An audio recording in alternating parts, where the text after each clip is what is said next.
బ్యాంకులో లోన్ తీసుకోవడం ద్వారా, అలాగే ప్రతి పేదవాడి దగ్గర 25,000 నుంచి ₹1,00,000 వరకు లబ్ధిదారుల దగ్గర డబ్బులు వసూలు చేశారు. ఈరోజు గత 2019 ఏప్రిల్ నాటికే మొత్తం రాష్ట్రంలో 70% నుంచి 90% వరకు ఇళ్లు పూర్తయ్యాయి. ఈ ప్రభుత్వం రాకముందు జగన్మోహన్ రెడ్డి గారు ఎన్నికల ప్రచారంలోనూ, ఆ తర్వాత ఎన్నికల మేనిఫెస్టోలోనూ నేను అధికారంలోకి వస్తే టిట్కో ఇళ్లను ఫ్రీగానే అందరికీ లబ్ధిదారులకు ఇచ్చేస్తాను, నేను వచ్చిన వెంటనే లబ్ధిదారులు స్వాధీనం చేస్తానని చెప్పి ఎన్నికల హామీగా జగన్మోహన్ రెడ్డి గారు ఇవ్వడం జరిగింది. ఆయనకి ఎన్నికలుగా గెలిచి ముఖ్యమంత్రి అయి 18 నెలలు గడుస్తూ ఉంది.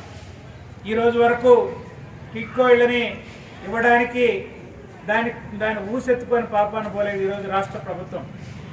ఇటీవల కాలంలో రాష్ట్రంలో సిపిఐ రాష్ట్ర కార్యదర్శి రామకృష్ణ గారు నాయకత్వంలో మొత్తం రాష్ట్ర వ్యాప్తంగా అన్ని టిట్కో ఇళ్లు వెంటనే లబ్ధిదారులకు స్వాధీనం చేయాలని, ఇంత జాప్యం సరైన విధానం కాదని చెప్పి పెద్ద ఎత్తున పోరాటం చేస్తే మొన్ననే ప్రభుత్వం కదిలింది, మేము ఇస్తామని చెప్తా ఉన్నారు. ఈ రాష్ట్రంలో మొత్తం 7,58,000 మంది లబ్ధిదారులు ఇళ్లు పూర్తయి ఉంటే 1,20,000 మాత్రమే 20,000 మందికి మాత్రమే ఇస్తామన్నారు. కంటిన్యూ చర్యగా ఇటీవల గ్రామ వాలంటీర్లతోటి కొంతమందికి మాత్రమే స్వాధీనం సర్టిఫికేట్లు ఇవ్వడం జరిగింది. ఇక్కడ కనిగిరి నగరంలో 912 మంది లబ్ధిదారులు ఉన్నారు. వీళ్ళందరికీ ఎప్పుడు ఇల్లు ఇస్తారు? ఒక్కొక్కరు 25,000 నుంచి ₹1,00,000 కట్టారు. ఎప్పుడు ఇల్లు ఇస్తారు, ఎప్పుడు ఇల్లు ఇస్తారనేది ఎవరికి తెలియని పరిస్థితిలో ఉన్నారు. అనేక మంది ఈరోజు వాలంటీర్లు వెళ్ళి, అయ్యా మీ లిస్టులో మీ పేరు తొలగించేశారు, ప్రభుత్వం వచ్చింది, కొత్త ప్రభుత్వంలో మీ లిస్టు మారింది, మీ పేరు తొలగించారని లబ్ధిదారులను భయభ్రాంతులకు గురి చేస్తూ ఉన్నారు. ఇది ఏమాత్రం సరికాదు. ఇది లబ్ధిదారులు జాబితా ఆన్లైన్లో ఆధార్ కార్డు లింక్ తోటి అత్యంత పారదర్శకంగా మేము ఆనాడు లబ్ధిదారుల ఎంపిక చేయడం జరిగిందని చెప్పారు.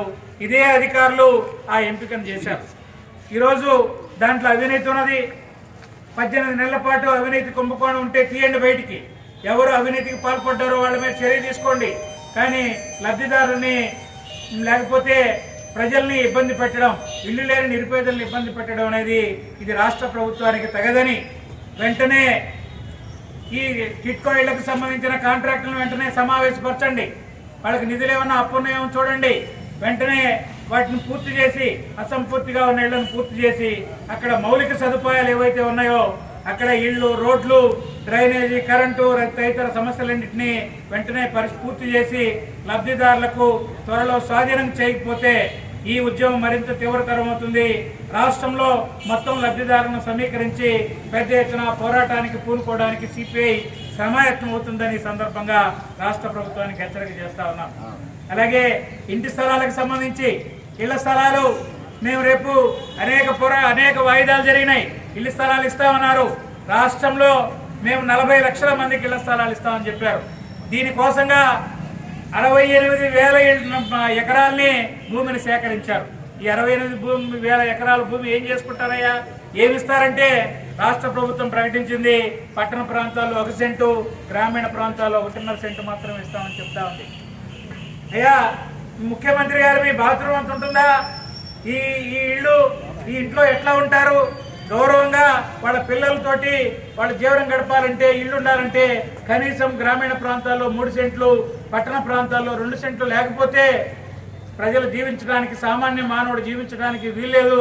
అయ్యా పట్టణ ప్రాంతాల్లో 2 సెంట్లు, గ్రామీణ ప్రాంతాల్లో 3 సెంట్లు ఇవ్వమంటే సరిపోతుంది, మేము కడతాము, మేము ఇల్లు ఇస్తామంటే ఈ కమ్యూనిస్ట్ పార్టీలు, సిపిఐ వాళ్ళు అడ్డం వస్తా ఉన్నారు. వీళ్ళు మాకు వ్యతిరేకంగా ప్రచారం చేస్తున్నామని ముఖ్యమంత్రి గారు, మంత్రులు అనేక మంది ఈరోజు టీవీల ముందు చెప్పుకుంటా ఉన్నారు. అయ్యా మేము ఇవ్వమనే చెప్తా ఉన్నాం. ఇల్లు ఇవ్వడానికి, ఇళ్ల స్థలం ఇవ్వడానికి మేము పోరాటం చేస్తున్నాం. ప్రతి పేదవాడికి ఇల్లు కావాలనే లక్ష్యం కమ్యూనిస్ట్ పార్టీది. కానీ మీరు ఇల్లు ఇవ్వడానికి, వాళ్ళు గౌరవంగా జీవించినట్లుగా ఇవ్వమని మాత్రమే కోరుతా ఉన్నాం. మీరు మీ పద్ధతి మార్చుకోండి, మీ ఆలోచన మార్చుకోండి. 68,000 ఎకరాలు ప్రతి కుటుంబానికి 3 సెంట్లు, 4 సెంట్లు ఇచ్చినా ఇంకా తరగనంత భూమిని మీరు సమీకరించున్నారు. కాబట్టి పేదవాడు గౌరవంగా జీవించడానికి కావాల్సిన పద్ధతిలో గ్రామీణ ప్రాంతాల్లో 3 సెంట్లు, పట్టణ ప్రాంతాల్లో 2 సెంట్లు ఇవ్వాలని, అలా ఇవ్వకపోతే ఈ ఉద్యమాన్ని కూడా తీవ్రతరం చేస్తామని చెప్పి ప్రభుత్వానికి చెప్తా ఉన్నాం. డిసెంబర్ 26కి ఇస్తామంటున్నారు. ఇప్పటికే అనేక కుంభకోణాలు జరిగినాయి.